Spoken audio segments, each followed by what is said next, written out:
Bonjour à tous et bienvenue pour ce nouveau rendez-vous expert consacré aujourd'hui à l'actualité jurisprudentielle de la commande publique. Au cours de ce premier semestre, les juridictions ont rendu un certain nombre de décisions concernant principalement la phase de passation des contrats.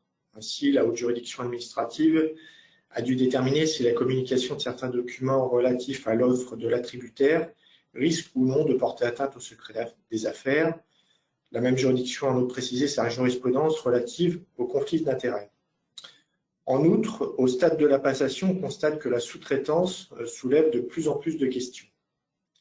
Afin de faire le point sur les apports de ces nouveaux arrêts, mais aussi de nombreuses autres décisions, j'ai le plaisir d'accueillir aujourd'hui Maître Christophe Cabane et Maître Vincent Michelin, avocats associés au sein du cabinet Cabane Avocats, qui vous livreront leur analyse de cette jurisprudence.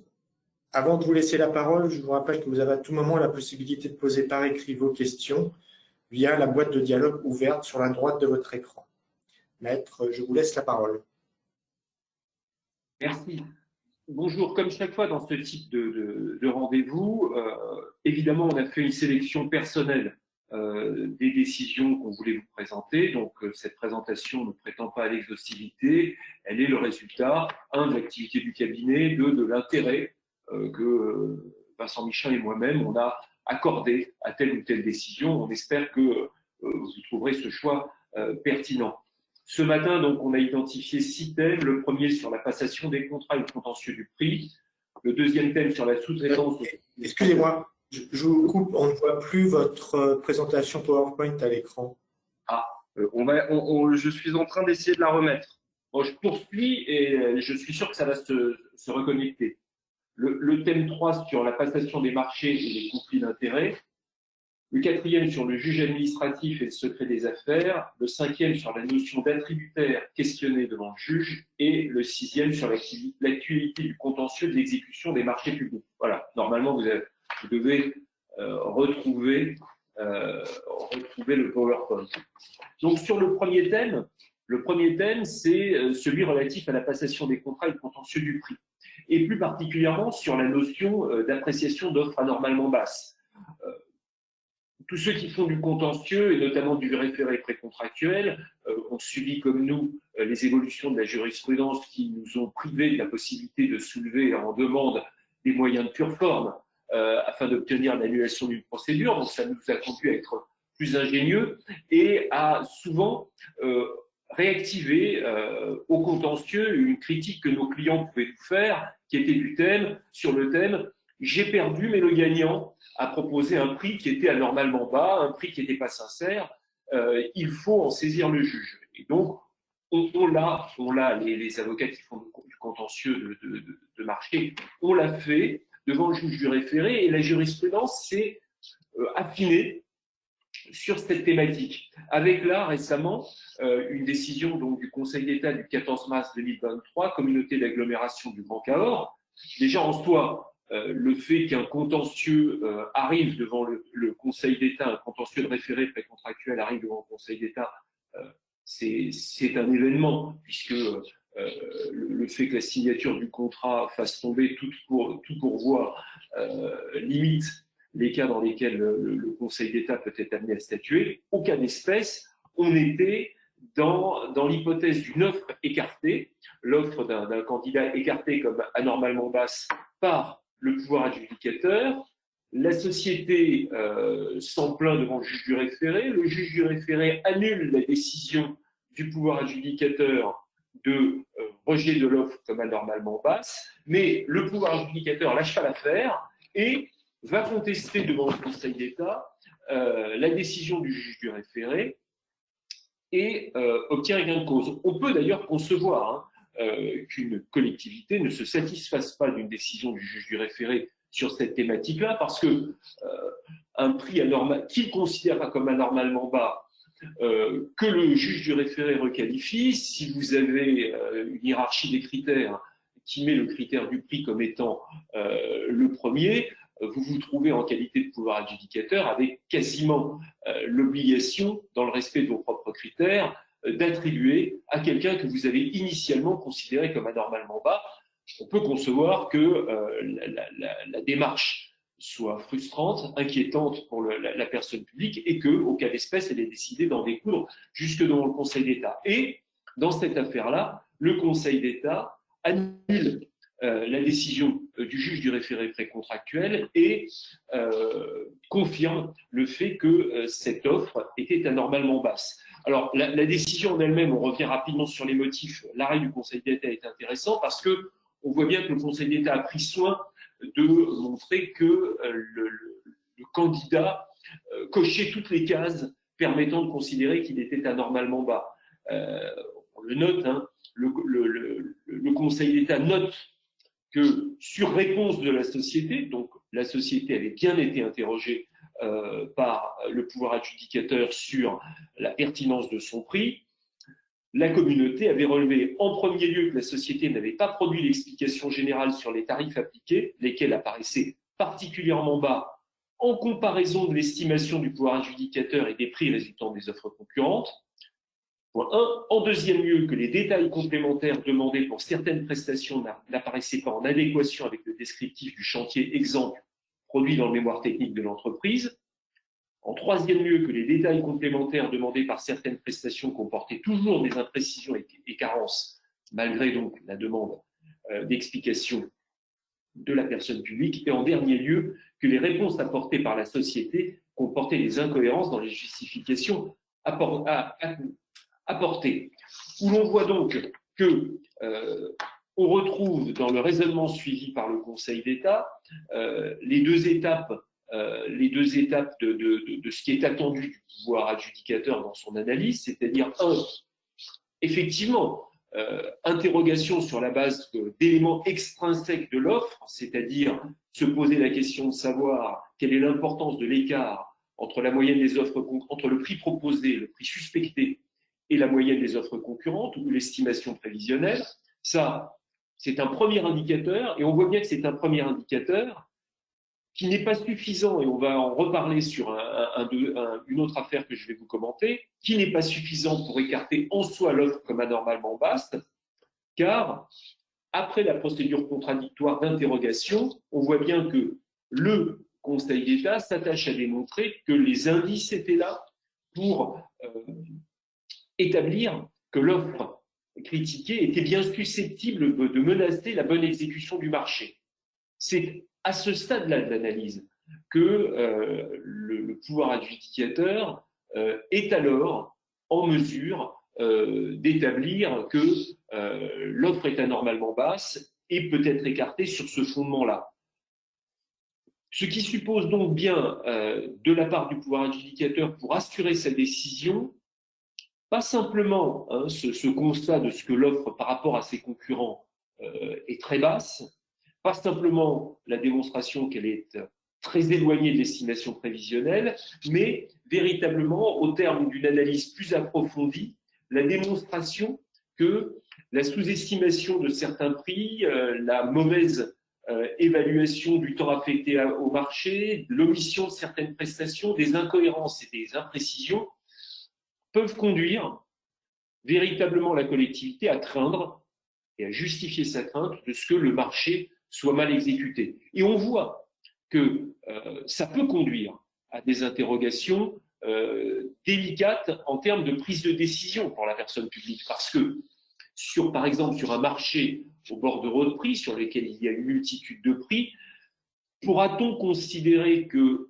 la sous-estimation significative, très significative, voire même flagrante d'un prix ou de quelques prix suffira à démontrer que l'offre est anormalement basse au point de pouvoir être sanctionnée à ce titre? À mon sens, il faudra aller plus loin dans la démonstration pour dire que ces quelques prix sont potentiellement mobilisables suffisamment de fois dans l'exécution du contrat pour qu'alors, preuve soit apportée de ce que l'offre est anormalement basse et peut être rejetée sur ce fondement-là. Décision récente du tribunal administratif de Montreuil du 11 avril 2023. Alors, on sort d'un champ classique, des marchés de travaux que le Conseil d'État a traité dans la décision précédente, puisque là, on était sur quelque chose d'assez innovant, puisque c'est la personne publique procédait à l'acquisition d'une solution informatique d'ossérisation. Pour ceux qui ne connaissent pas, ossérisation, ça s'écrit O-C-E-R-I-S-A-T-I-O-N. C'est, je vais simplifier, je suis d'autant plus contraint à la simplification que j'ai eu du mal à comprendre. C'est une forme de solution informatique qui permet une reconnaissance optique des caractères et qui, sur un document qu'on photocopie, un document papier, permet de le transformer en document textuels et informatiques qui vont être ensuite traités donc informatiquement. Alors, on voit bien que on est dans un domaine nouveau, un domaine technique, un domaine complexe, un domaine évolutif, et au cas d'espèce, l'acheteur public se trouvait confronté à une solution qui s'avérait, et vous le voyez dans les motifs qui apparaissent dans la décision, qui était une solution significativement, très significativement moins chère que ce qui était proposé par la concurrence. Vous voyez, 3,8 millions hors taxes d'économie par rapport à la solution concurrente. On était au-delà des pourcentages qui normalement déclenchent la suspicion de la personne publique. Mais malgré tout, au cas d'espèce, la personne publique avait décidé, après interrogation du candidat, d'accepter son offre. C'était un concurrent évincé qui a attaqué sur le terrain de l'offre anormalement basse. Et vous voyez au travers de cette motivation que là, le juge du référé, dont on dit souvent qu'il n'a pas à s'immiscer dans l'appréciation des mérites respectifs des offres, c'est évidemment toujours vrai, mais là, pour rendre sa décision, il a été amené à aller véritablement au cœur du dossier, au cœur de ce qu'était l'offre du candidat pour comprendre la décision de l'acheteur public et comprendre pourquoi, malgré ces différences de prix objectives, eh bien, l'offre pouvait être acceptée parce que preuve n'était pas faite de ce que le candidat, sur la base de ce prix-là, ne serait pas capable d'atteindre l'objectif annoncé. On le voit bien dans les motifs qui méritent d'être rappelés. Le prix proposé par la société reposait en particulier sur le choix d'une solution d'hébergement adaptable en temps réel au volume des factures traitées, permettant ainsi une tarification au plus proche des besoins et générant une économie évaluée à 3,8 millions hors taxes, par rapport à une solution ne permettant pas une telle allocation dynamique des ressources, ainsi que sur une solution logicielle propriétaire déjà développée par la dite société, et ne nécessitant pas d'adaptation fonctionnelle pour répondre aux spécifications du marché, représentant un montant prévisionnel au titre du marché de près d'1 million d'euros. Le candidat a également justifié ses dépenses de personnel, précisé la méthode de calcul du coût de sa prestation à la facture en se fondant sur le tarif public des prestations de son hébergeur et indiqué que son modèle économique, vous voyez jusqu'où va le juge du référé, et indiqué que son modèle économique serait rentable à partir d'un volume de facture nettement inférieur aux prévisions du cahier des clauses techniques particulières.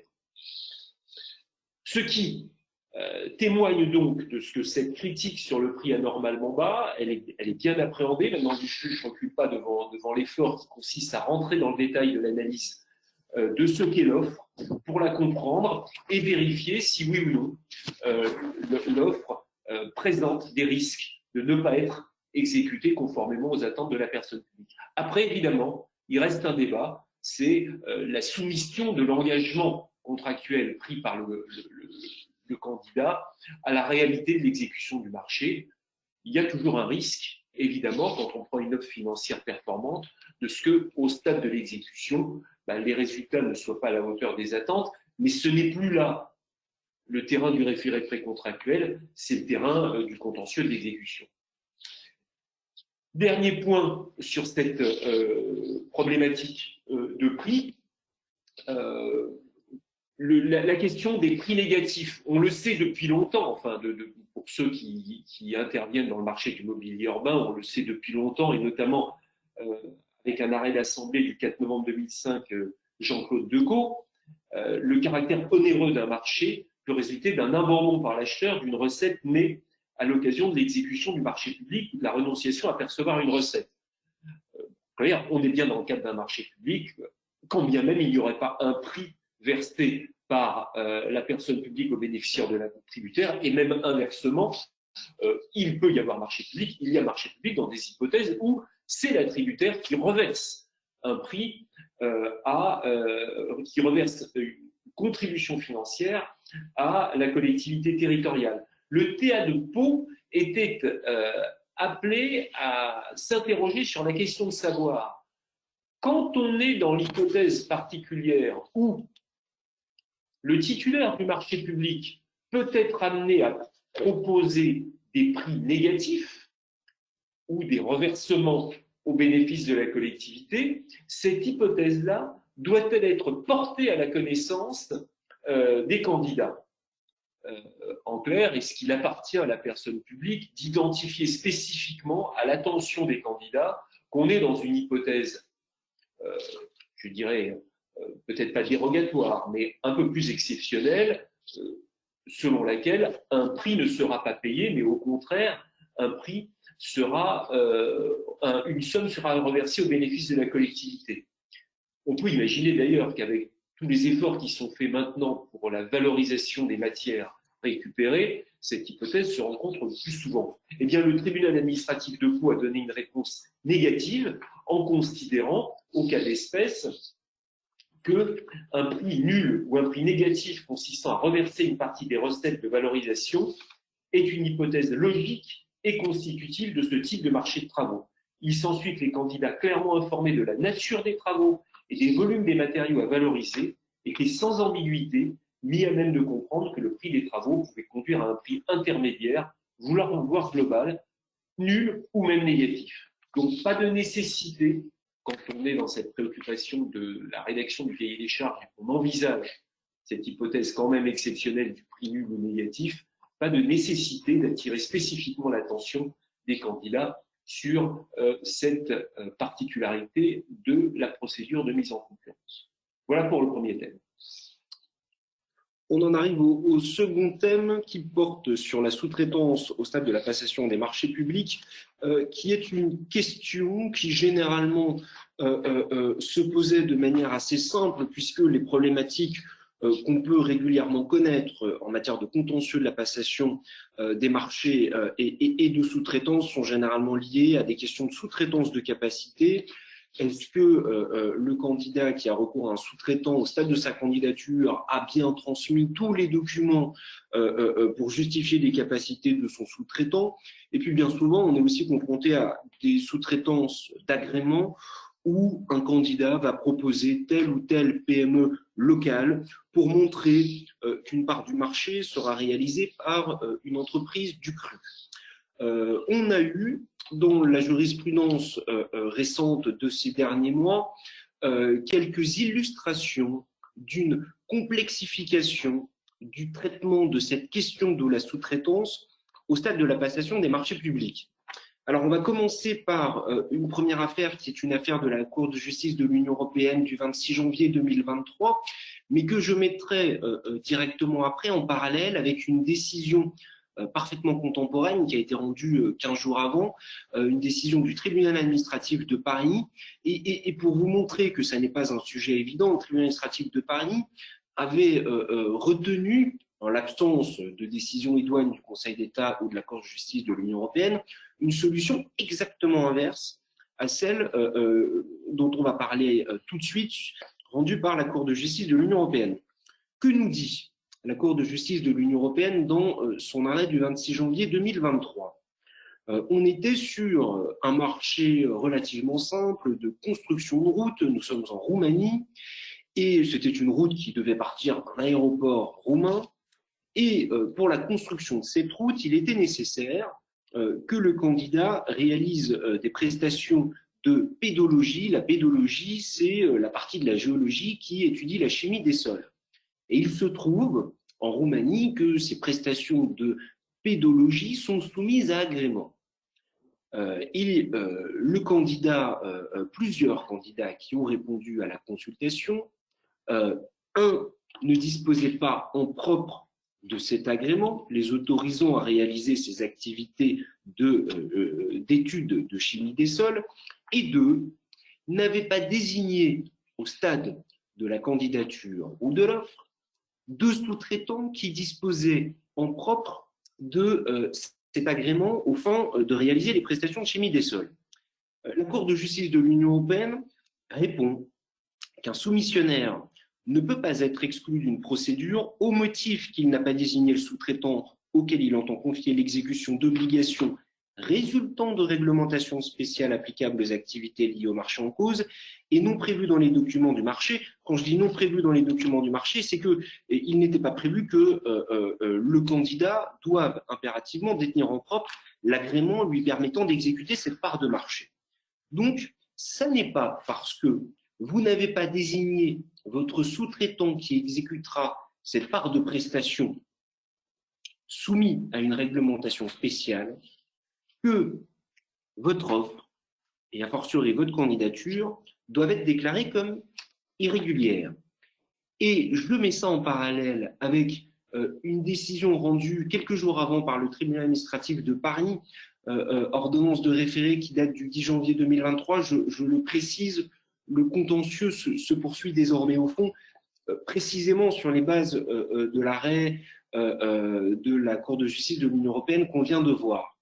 Et le tribunal administratif de Paris avait pris la solution, le parti inverse, dans le cadre d'un marché, je vulgarise, mais on va dire que c'était un marché de déménagement. Et pour déménager, il faut conduire des camions. Et pour conduire des camions, il faut avoir une licence de transport. Et il se trouve que le candidat requérant ne disposait pas en propre de licence de transport et n'avait pas identifié dans son dossier le sous-traitant licencié en matière de transport qui exécuterait ces prestations.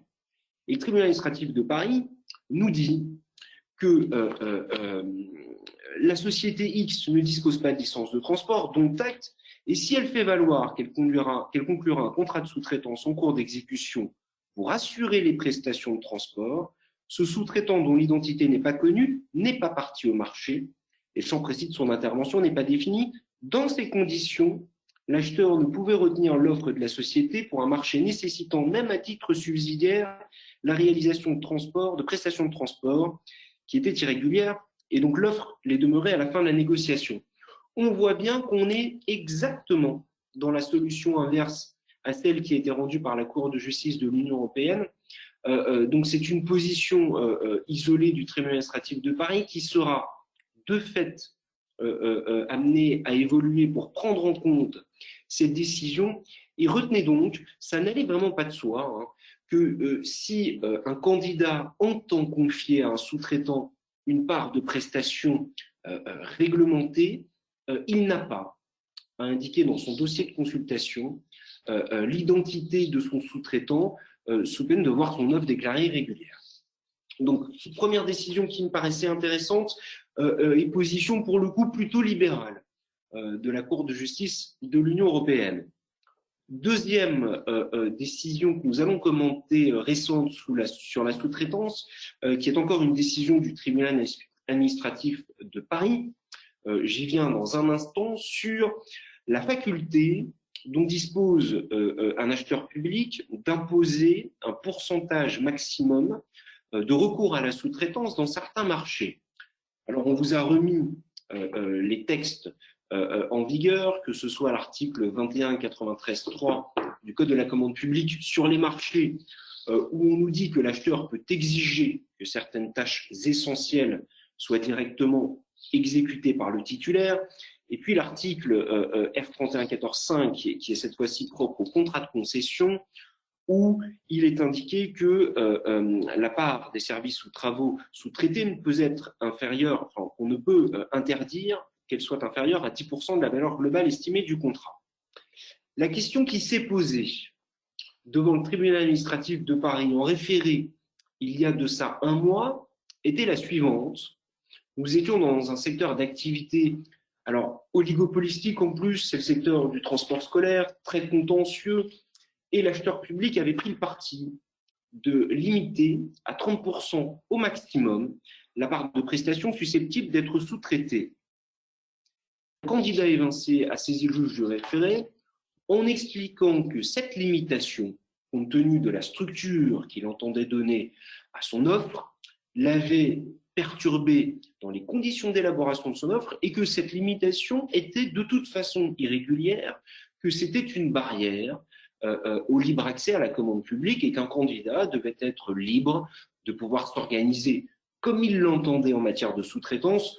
Je mets de côté le fait que la sous-traitance, ça je pense que tout le monde l'a en tête, la sous-traitance intégrale est interdite, mais que sous cette réserve-là, il était libre de s'organiser comme il l'entendait. Alors, on a eu de longs débats sur ce sujet devant le tribunal qui a pris une solution de facilité qui consiste à ne pas trancher la question, mais à écarter le moyen sur le fondement d'une absence de lésion, puisque en réalité, l'acheteur public est parvenu à démontrer que le candidat requérant avait de lui-même limité sa part de sous-traitance à un volume qui était inférieur au volume maximum fixé par l'acheteur.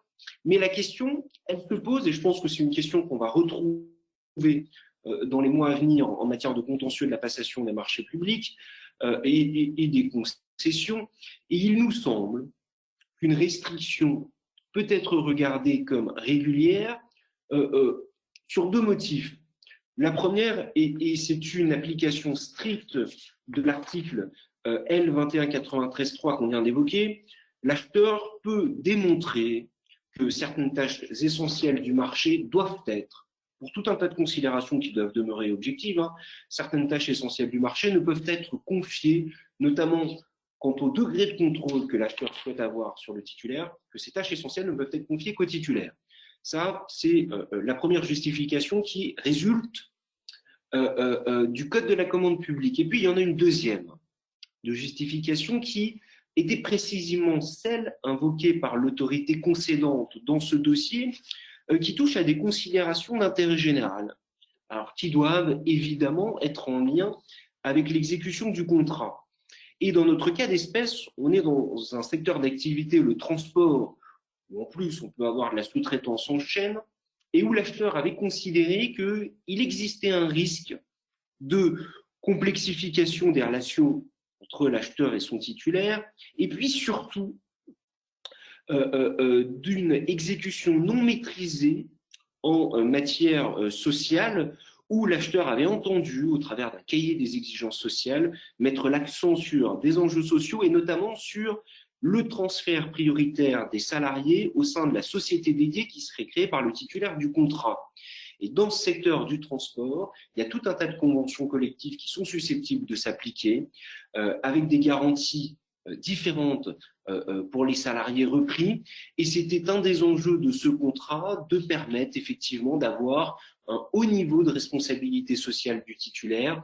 Et nous considérons que l'acheteur a pu, même si ça n'a pas été jugé par le TA de Paris, qui a tranché le débat sur la question de l'absence de lésion, mais de notre point de vue, que l'acheteur public a pu légitimement, compte tenu de ces considérations d'intérêt général qui sont en lien avec l'exécution du contrat, a pu limiter à 30%, qui est un niveau en soi acceptable, la part de prestations susceptibles d'être sous-traitées.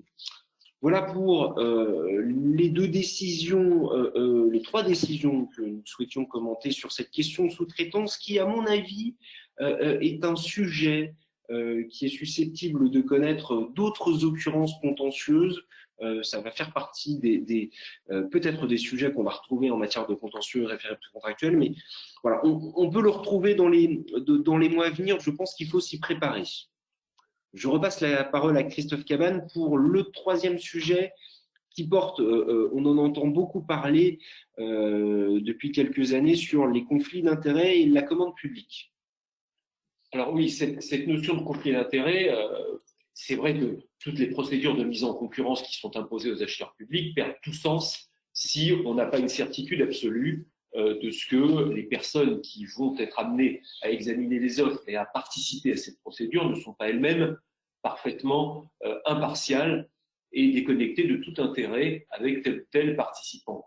On est donc attentif à cela et les candidats. Et j'imagine que parmi les auditeurs dans cette réunion, certains ont déjà eu des interrogations, des doutes de ce type. Est-ce que cet assistant à maître d'ouvrage est bien indépendant par rapport à mes concurrents?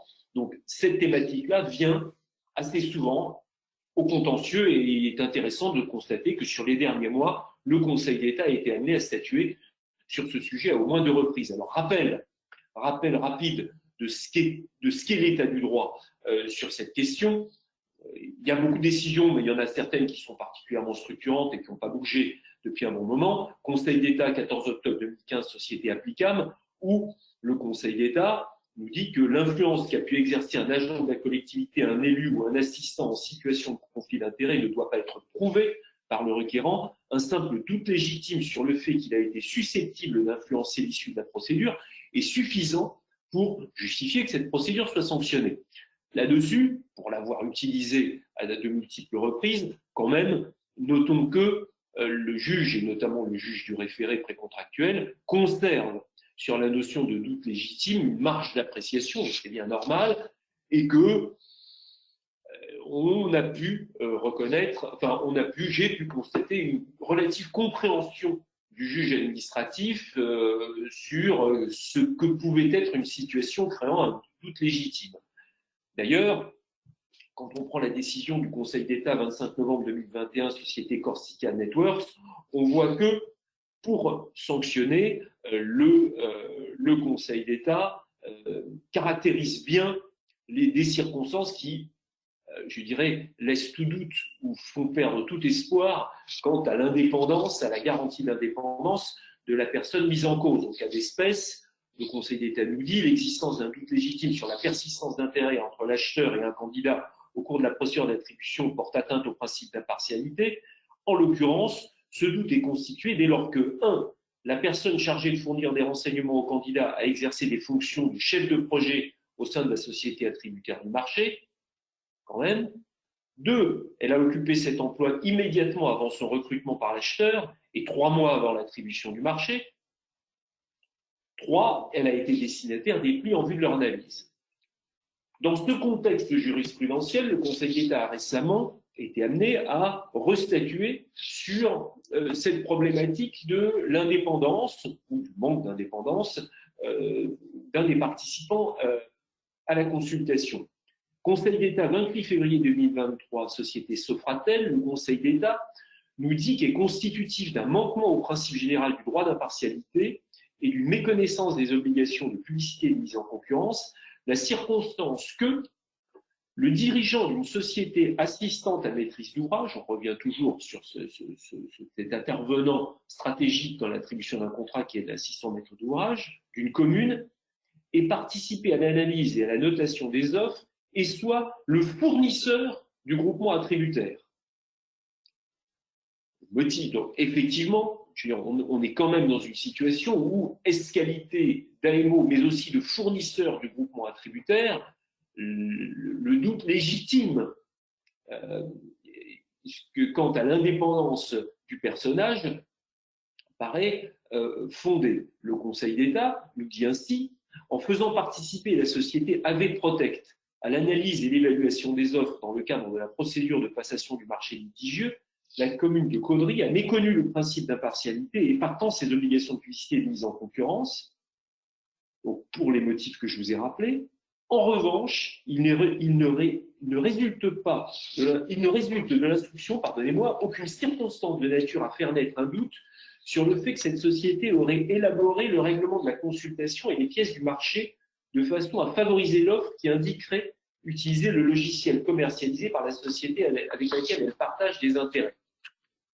Par suite, annulation. Ce qui est intéressant dans cette décision, c'est 2 choses. 1, donc, ce qui participe d'une certaine évidence, être AMO et fournisseur de l'attributaire heurte le bon sens. Mais vous voyez que, alors que le Conseil d'État n'y était pas tenu, le Conseil d'État, dans sa décision, rajoute un motif qui consiste à préciser que, au cas d'espèce, on ne peut pas reprocher, enfin, on n'est pas dans l'état du dossier en mesure de reprocher à cette société d'avoir élaboré un règlement de consultation et des pièces du marché en faveur de l'attributaire. Donc, il y a deux façons de comprendre, comment dire, la motivation complémentaire du Conseil d'État sur ce point. Motivation à laquelle il n'était pas tenu, il aurait pu annuler pour le motif précédent. C'est un, le Conseil d'État, au travers de cette motivation surabondante, confirme qu'il n'est pas nécessaire d'aller aussi loin dans la démonstration pour démontrer le doute légitime. C'est une façon de border cette notion, de mieux définir cette notion de doute légitime. On peut y voir aussi une précaution ou un souci du Conseil d'État de calmer peut-être certaines velléités pénales qui sont parfois consécutives à une annulation devant la juge administrative sur ce motif de conflit d'intérêts, et de dire au lecteur de la décision, certes, il y a un doute légitime qui justifie que j'annule, mais attention, en l'état du dossier, on n'est pas allé aussi loin qu'effectivement une démarche à ce moment-là hautement répréhensible qui consisterait à, comment dire, élaborer un cahier des charges ad hoc au bénéfice d'un candidat particulier. Autre décision, Conseil d'État, 12 avril 2023, ONF. Là, on traite, c'est plus subtil, la question de la régularité d'une clause justement de prévention des conflits d'intérêts. On se met en amont, on prend un peu de hauteur, et je le dis à dessein, puisque le marché portait sur la réalisation de missions héliportées.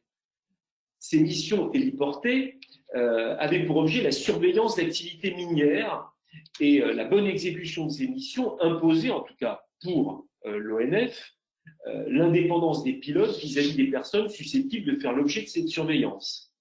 L'ONF avait indiqué dans ces conditions et dans son règlement de consultation que les opérateurs économiques ayant un lien organique ou capitalistique avec une personne physique et ou morale exerçant une activité professionnelle, soit d'exploitation du sol ou du sous-sol, on est dans l'extraction minière, soit étroitement liés à ce secteur d'activité, ne peuvent pas candidater à la présente consultation. Le Conseil d'État valide la clause et censure en cela la décision du juge du référé qui l'avait sanctionnée. C'est intéressant, à plus d'un titre, et notamment peut-être pour les pouvoirs adjudicateurs qui nous écoutent, parce que ça ouvre des perspectives dans certains marchés consistant à élaborer des clauses qui d'ores et déjà annoncent la couleur et les exigences en termes d'indépendance et de garantie d'absence de conflit d'intérêts que les acheteurs publics souhaitent voir respectés dans leurs consultations. On passe au thème 4, parce que Maître Michelin me dit que je suis trop long, donc je vais faire plus vite. Thème 4, qui est aussi un thème intéressant et un peu polémique, qui est la gestion du secret des affaires par le juge du référé. On avait une solution qui avait été bien dégagée par le Conseil d'État dans une décision du 9 juin 2021, Grand port maritime du Havre, où le Conseil d'État avait jugé que la circonstance que le juge du référé précontractuel se soit fondée sur des pièces communiquées en violation du secret des affaires n'est pas de nature à entacher d'irrégularité ni d'erreur de droit son ordonnance, dès lors que ces pièces ont pu être discutées contradictoirement par les parties. On a écrit dans le PowerPoint que vous lisez, le juge avait donc déjà retenu une conception relativement lâche du secret des affaires. Je corrige, surtout qu'on parle du Conseil d'État, on ne va pas parler de lâche, on va dire pragmatique du secret des affaires. Et elle est intéressante, cette décision, parce que, et probablement s'il y a des avocats dans cette discussion, dans cette présentation qui nous écoutent, on s'est tous posé la question de savoir ce qu'on devait faire, ce qu'on pouvait faire d'un document éventuellement couvert par un secret des affaires ou autre, et quelle utilisation pouvait en avoir le juge. Là, le Conseil d'État tranche la question en disant, moi, à partir du moment où le document a été contradictoirement discuté par les parties, j'examine le document et j'examine le moyen qui est développé sur la base de ce document. Solution utile parce que, à titre personnel, j'ai toujours un peu en travers de la gorge des décisions qui ont été rendues avant cet arrêt du Conseil d'État où le juge du référé écartait d'un revers de main les moyens d'annulation de procédure au motif qu'il se fondait sur une pièce qu'il considérait comme couverte par le juge, par le secret des affaires. Pour rappel, une décision du tribunal administratif de Nîmes du 19 février 2019 dans une affaire Sor, où le juge avait écarté l'essentiel des débats au motif qu'ils étaient fondés sur un rapport d'analyse des offres de produits. Selon le juge, il était couvert par le secret des affaires, alors même qu'il était depuis plusieurs jours diffusé sur un site internet à la lecture de toute personne bénéficiant d'une connexion internet. Mais bon, là maintenant, le Conseil d'État avait réglé la question dans cet arrêt de 2021. Et dans une affaire plus récente du 15 mars 2023, société Somupi, le Conseil d'État a été amené à concilier le secret des affaires avec le principe selon lequel les documents relatifs au contenu des offres sont en principe des documents administratifs communicables au sens de l'article L300-2 du Code des relations publiques, des relations entre le public et l'administration. Le sujet, pour ne pas être trop long, se présentait de la façon suivante. On avait deux contentieux parallèles, un contentieux au fond visant à l'annulation d'un contrat et au titre de l'annulation de ce contrat, il y avait un moyen qui se fondait sur la potentielle irrégularité des conditions de discussion et de négociation de l'offre, et parallèlement une demande présentée, une demande d'injonction présentée visant à obtenir la communication des échanges et des négociations entre la collectivité et un des candidats. En clair, la procédure visant à obtenir le document couvert par le secret des affaires et que la collectivité se refusait à communiquer avait pour but d'alimenter le moyen destiné à poursuivre l'annulation du contrat. Là, le Conseil d'État a mené à juger la question de la communicabilité des échanges, nous dit que, saisi d'un recours relatif à la communication de tels documents, il revient au juge du fond d'examiner si par eux-mêmes les renseignements contenus dans les documents dont il est demandé la communication peuvent, en affectant la concurrence entre les opérateurs économiques, porter atteinte au secret des affaires et faire ainsi obstacle à cette communication en application des dispositions de l'article L311-6 du même code. Les documents et informations échangés entre l'administration et un candidat lors de la phase de négociation d'un contrat de la commande publique, dès lors qu'ils relèvent par nature de la stratégie commerciale du candidat, entrent dans le champ d'application du premier de l'article L311-6 et ne sont par suite pas communicables. Donc, on nous dit, ces documents ne sont pas communicables puisqu'ils relèvent de la négociation entre le pouvoir adjudicateur et le candidat, dont acte on s'en doutait un peu, et on renvoie au juge du fond la question de savoir si il y a une nécessité d'avoir accès à ces documents pour éclaircir ou pas la portée d'un moyen. Ce qui nous amène souvent, j'ai dit nous, je parle aux requérants et aux conseils qui sont amenés à débattre justement de ces sujets-là, notamment en référé précontractuel, à avoir des échanges avec le juge du référé précontractuel qui sont parfois complexes et différents d'un juge à un autre.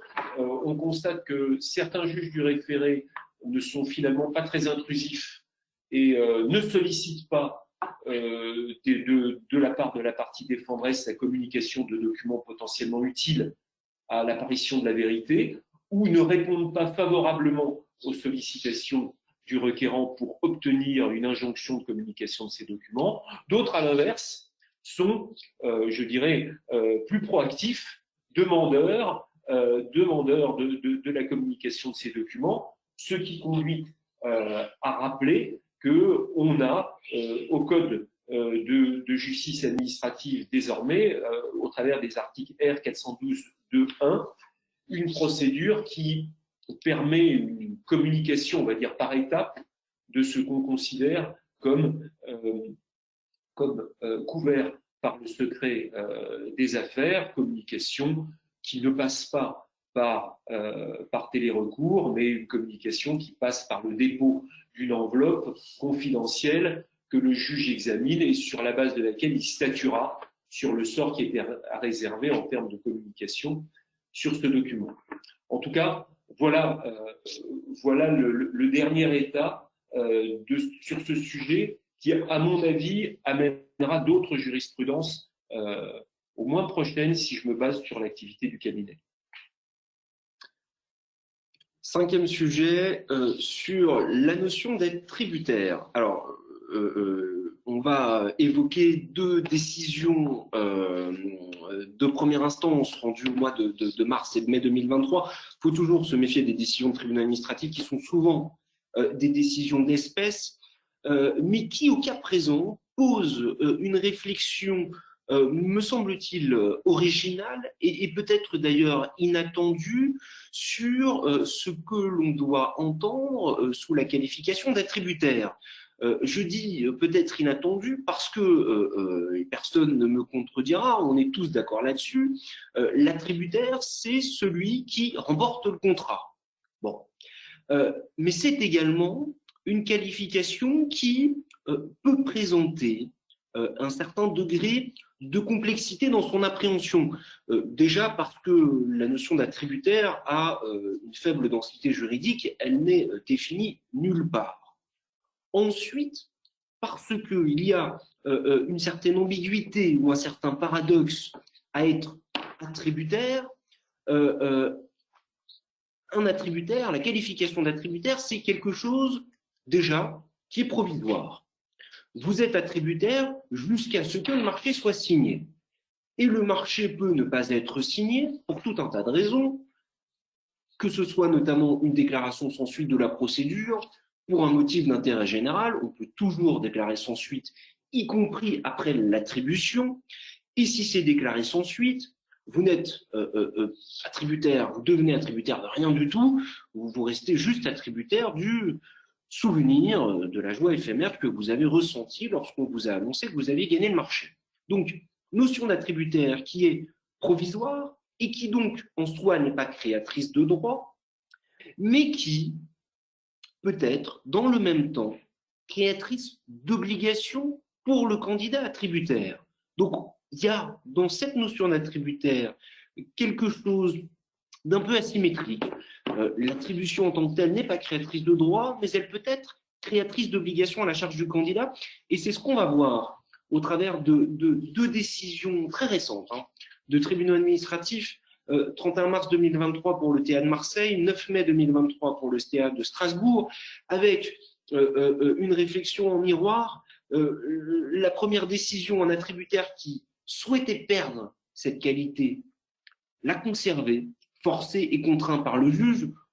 On vient dans un instant sur cette décision qui est assez atypique. Et puis à l'inverse, décision du tribunal administratif de Strasbourg, un attributaire qui souhaitait conserver cette qualité, l'a cette fois-ci perdue au contentieux. La première décision du tribunal administratif de Marseille, c'était une procédure où il y avait, alors, je vous passe le nombre de lots exact, je crois qu'on était sur presque une centaine de lots qui étaient potentiellement attribués par une région du sud de la France, et cette personne publique avait fixé une règle régulière, dès lors qu'elle est annoncée, de limitation du nombre maximum de lots susceptibles d'être attribués à un même candidat.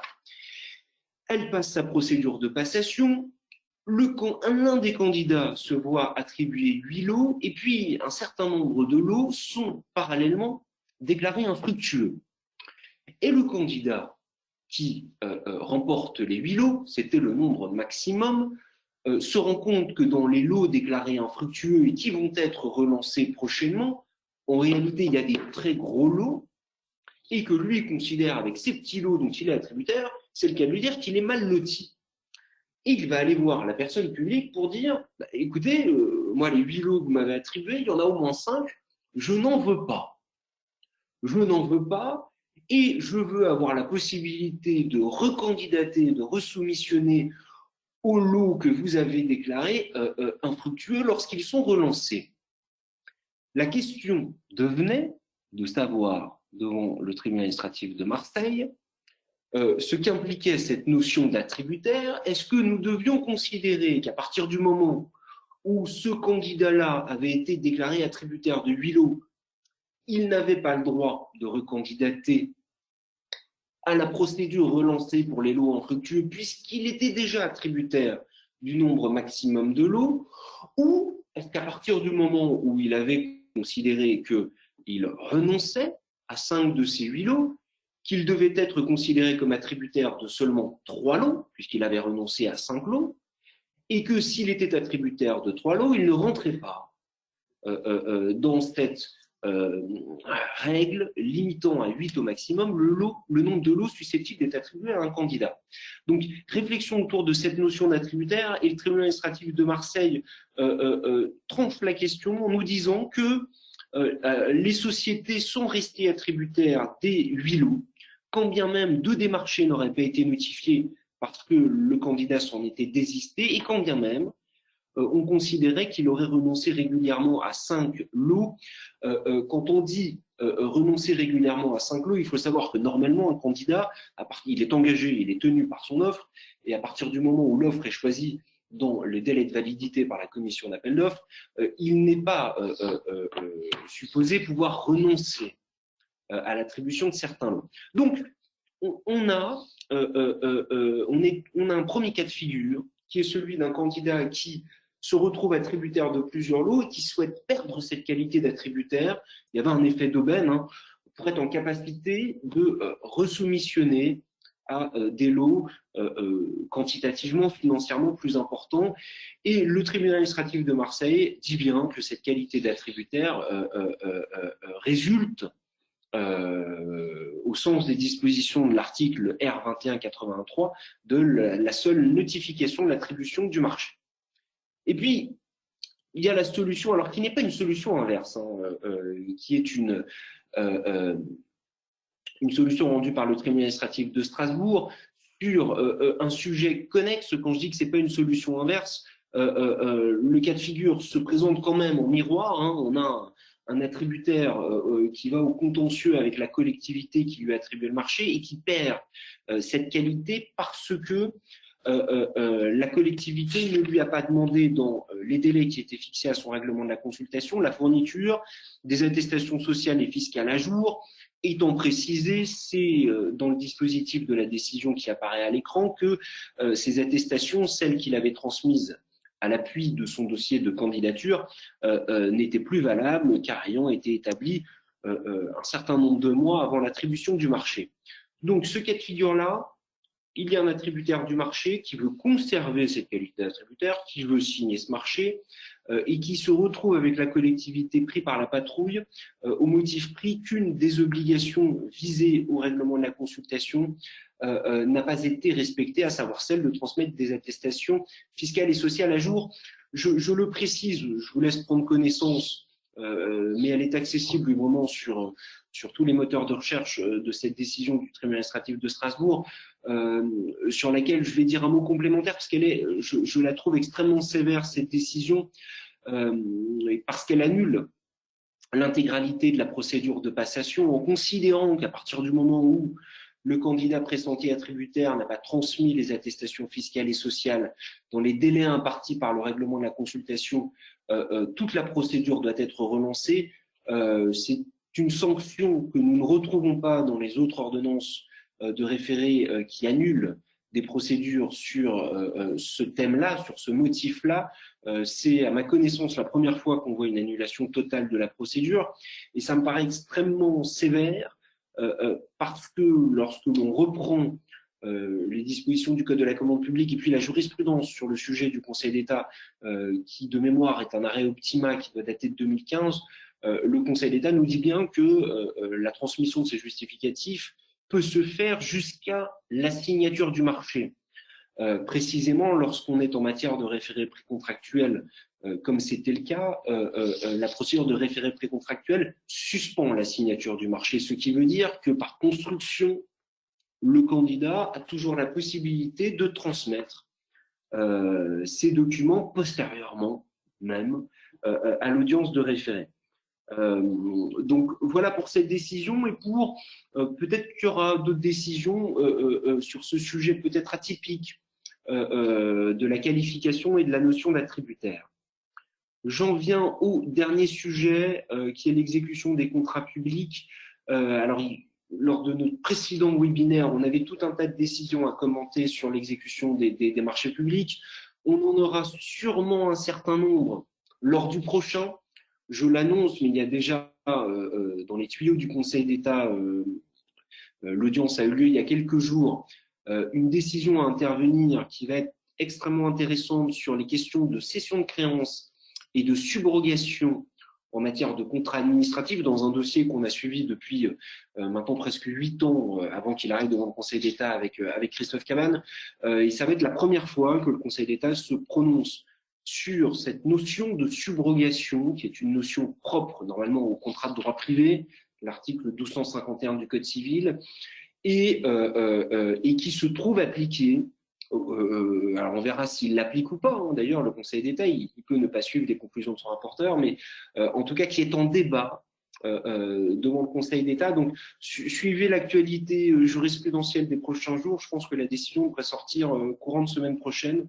Et vraiment, c'est la première fois que le Conseil d'État, en matière contractuelle, raisonne sur cette notion de subrogation, mais on aura sûrement l'occasion de vous parler de cette décision lors du prochain webinaire. Pour ce qui nous intéresse aujourd'hui, nous n'avons retenu qu'une décision, et qui est une décision du juge judiciaire de la Cour de cassation du 22 mars 2023.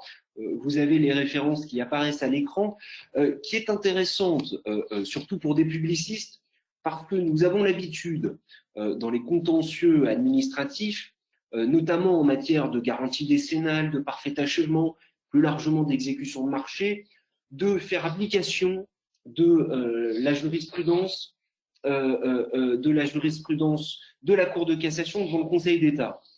Il est assez rare, il est même beaucoup plus rare que on demande au juge judiciaire de faire application de la jurisprudence rendue par le Conseil d'État, et on en a une application au cas d'espèce dans cet arrêt du 22 mars 2023, et c'est à ma connaissance la première fois que la Cour de cassation se prononce sur l'application de CCAG.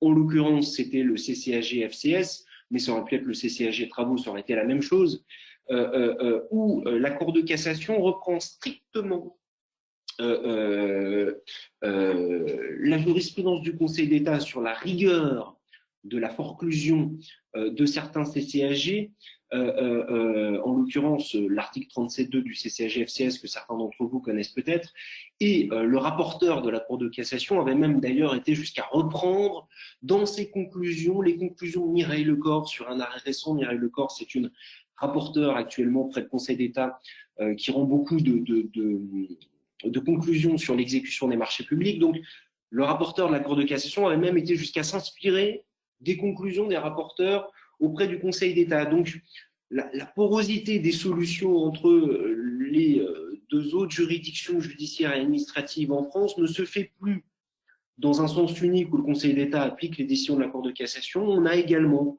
comme en l'espèce, un exemple d'application par la Cour de cassation des solutions qui ont été dégagées par le Conseil d'État en matière d'exécution des marchés publics. Voilà, c'était la décision que nous souhaitions commenter sur ce sujet, et nous en avons fini avec cette présentation relativement longue de la jurisprudence de ces derniers mois en matière de contentieux de la passation et de l'exécution des contrats publics. Maître, je vous remercie donc, pour votre présentation. Alors, je vous ai transmis un certain nombre de questions qui ont été posées par les participants. Je vous laisse en prendre connaissance et y répondre si vous souhaitez.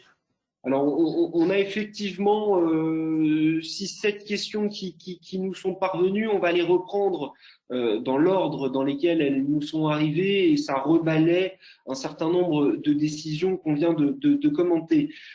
Première question sur la décision du tribunal administratif de Pau que nous avions citée, où le participant nous demande si le caractère onéreux du contrat est quand même constitué par le fait que le prix soit négatif. La réponse est évidemment affirmative, et c'est d'ailleurs tout le sens de la décision JC2Co du Conseil d'État sur ce sujet-là qui date de 2005, c'est que le caractère onéreux peut constituer soit d'un prix que la personne publique verse au candidat, au titulaire, je vous verse 100 000 pour réaliser cette prestation, soit je vous confie le soin d'aller valoriser votre prestation sur un marché, et puis je vous demande de me reverser tout ou partie des recettes que vous avez perçues à l'occasion de l'exécution de ce marché. On est bien dans un caractère d'onérosité qui fonde, qui est une des conditions d'identification d'un marché public. Ça reste onéreux pour la personne publique parce que finalement, là, si une somme lui est reversée ou si rien ne lui est reversé, c'est par la mécanique de la compensation entre ce que la société a fait pour elle et ce qu'elle reçoit d'une mécanique de valorisation ou de rentabilisation. Donc, l'onérosité existe quand même. Donc, à la question 1, oui, le caractère onéreux est constitué. On a eu un autre exemple récent sur ce sujet-là.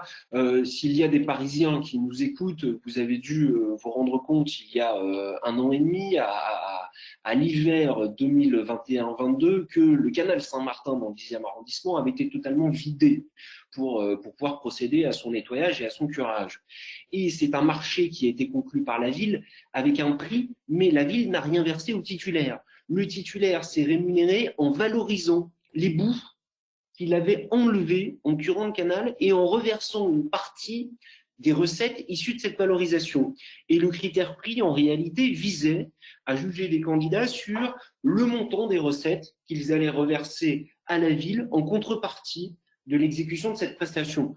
On est dans un marché, il y a un prix, mais le prix, il y a un caractère onéreux, mais le prix, ça n'est pas le versement d'une somme de l'acheteur au candidat, c'est le candidat qui reverse une partie des recettes, une partie de la valorisation, une partie des recettes qu'il aura valorisées. Pardon. Ça, c'était sur la première question. Alors, il y a eu beaucoup de questions sur la sous-traitance. Je les reprends successivement, mais elles se rejoignent. Dans le cadre d'une sous-traitance, si la sous-traitance est nécessaire à l'agrément de la candidature, n'est-ce pas obligatoire de connaître l'identité du sous-traitant envisagé?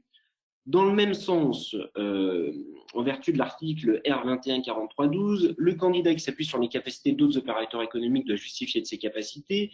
Autrement dit, n'est-il plus nécessaire d'apporter la preuve de la capacité de sous-traitant ainsi que la preuve de son intervention au stade de la passation du marché? Alors, je fais un point d'arrêt pour que ce soit clair sur cette question de sous-traitance. Dans nos arrêts de la Cour de justice de l'Union européenne et du tribunal administratif de Paris, il n'était pas exigé dans le règlement de la consultation que le candidat justifie au stade de sa candidature ou de son offre qu'il disposait d'un agrément pour exécuter des prestations qui résultent de réglementations spéciales. Autrement dit, dans notre affaire roumaine tranchée par la Cour de justice de l'Union européenne, dans le règlement de la consultation, on n'avait pas dit au candidat « vous devez me montrer que vous disposez de l'agrément qui vous permet de réaliser des opérations de podologie et d'études de sol ». Même chose, dans notre décision du tribunal administratif de Paris, la production d'une licence de transport n'était pas exigée dans le règlement de la consultation. Simplement, la détention de cet agrément ou de cette licence sont des conditions d'exécution du marché. La solution qui a été rendue par la Cour de justice de l'Union européenne aurait été inverse s'il y avait une exigence claire de dire « je veux que vous me justifiez, c'est une condition de recevabilité de votre candidature, que vous disposez déjà de cet agrément, de cette licence. » Et j'en fais un préalable. Dans ce cas-là, oui, si le candidat nous dit « je reporte ça sur mon sous-traitant et je ne justifie pas que mon sous-traitant dispose de cet agrément ou de cette licence », là, oui, la candidature devient irrecevable. Ça n'était pas le cas en l'espèce, c'était une condition d'exécution du marché, il fallait nécessairement détenir un agrément ou une licence dans notre affaire parisienne, mais ça n'avait pas été mentionné, exigé dans les documents de la consultation, d'où la solution qui a été rendue par la Cour de justice de l'Union européenne. Voilà, j'espère que ce point-là est plus clair. Autre question sur l'interdiction d'une sous-traitance totale, notamment, la question est posée sur les marchés privés, mais ça peut valoir également pour les marchés publics. Vous pouvez interdire totalement la sous-traitance. Je pense que le cas de figure n'est pas à exclure, mais il faut que vous ayez de bonnes justifications. Il faut que vous soyez en capacité de démontrer que, compte tenu de l'objet du marché, qui peut être un objet sensible, qu'on soit en marché privé ou public, ça ne peut être exécuté que par le titulaire et que la sensibilité de l'objet du marché, de ses conditions d'exécution, des conditions de confidentialité, si vous allez faire des travaux à l'Élysée, effectivement, et que vous êtes amené à rentrer dans des bâtiments sensibles, on peut certainement vous interdire de sous-traiter pour des questions de sécurité, de confidentialité des informations que vous acquérez en exécutant le marché. Mais il faut que ce soit justifié, et je pense qu'une interdiction totale de la sous-traitance ne se justifie que dans des cas extrêmement particuliers que l'acheteur doit être en mesure d'expliciter et de justifier de manière parfaitement objective, sinon on sera dans une forme de restriction à l'accès, de restriction illégale à l'accès au marché. Dans les autres questions posées, oui, on avait une question sur la communication au juge de documents couverts par le secret des affaires. La question étant, est-ce qu'on peut l'envoyer par courriel ou doit-on respecter la procédure de l'enveloppe définie au Code de justice administrative à l'article R 412-2-1 ? J'aurais tendance à vous dire que à partir du moment où le Code prévoit quand même une procédure précise et le fait que ça ne se fasse pas par envoi dématérialisé a un sens, on ne peut être qu'attentif au respect de cette procédure-là. Parce que l'envoyer par courriel, quand bien même le magistrat vous le propose et a la gentillesse de vous donner son adresse mail personnelle, on n'est jamais à l'abri d'une fausse manip, on n'est jamais à l'abri d'un envoi inopiné d'un document qui devait rester confidentiel. Donc, moi, je maintiens que, quand bien même ça peut être contraignant et imposer à des avocats, par exemple parisiens, agissant en référé précontractuel, d'avoir soit à se redéplacer, soit à prendre un correspondant pour aller porter cette enveloppe, il me semble hautement préférable de respecter la procédure définie par le Code de justice administrative. Et on a une dernière question qui porte sur la fourniture des attestations en matière sociale et fiscale par l'attributaire, où l'intervenant, le participant, nous demande si, lorsque l'attributaire ne fournit pas ces attestations, est-ce que on peut les demander au candidat classé en seconde position et lui notifier le marché sous réserve qu'il les fournisse. Oui, c'est d'ailleurs le sens de ce qui est prévu dans le code de la commande publique, où si vous demandez à l'attributaire pressenti de vous fournir des attestations à jour et que vous ne les recevez pas dans le délai imparti ou qu'elles ne sont pas à jour, vous devez normalement aller interroger le second candidat, lui demander de vous fournir ces attestations et puis, s'il ne les fournit pas, d'aller interroger le troisième et ainsi de suite. La particularité de la décision qu'on a commentée du tribunal administratif de Strasbourg, c'est que le manquement ne vient pas du candidat, qui n'aurait pas transmis ces attestations, mais il vient de la collectivité, qui n'a pas demandé à l'attributaire, qui a oublié cette étape, de lui transmettre les attestations sociales et fiscales. Donc, on aurait pu concevoir une annulation partielle. Moi, je persiste à penser que c'était la bonne solution pour que la collectivité répare cette erreur en demandant les attestations à jour. C'est pas le parti qui a pris le tribunal administratif de Strasbourg. Dans tous les cas, pour revenir à la question posée, si effectivement il n'y a pas de transmission par le candidat interrogé des attestations à jour, vous êtes parfaitement dans votre bon droit pour aller solliciter le candidat classé numéro 2 et lui notifier le marché s'il vous produit les documents attendus. Voilà, je crois qu'on a fait le tour des questions qui ont été posées. Il ne me semble pas qu'on en ait omise. Monsieur Do, dites-moi. Non, très bien. Écoutez, je vous remercie non seulement pour votre présentation, mais aussi pour avoir répondu à ces différentes questions. Je remercie aussi les différents participants d'avoir assisté à ce webinaire et vous donne donc rendez-vous prochainement pour un nouveau rendez-vous expert. En attendant, vous pouvez consulter notre base de données Moniteur Juris qui est régulièrement mise à jour. Maître, une nouvelle fois, je vous remercie et à très bientôt. Merci beaucoup. Très bonne journée à tout le monde. Au revoir. Au revoir.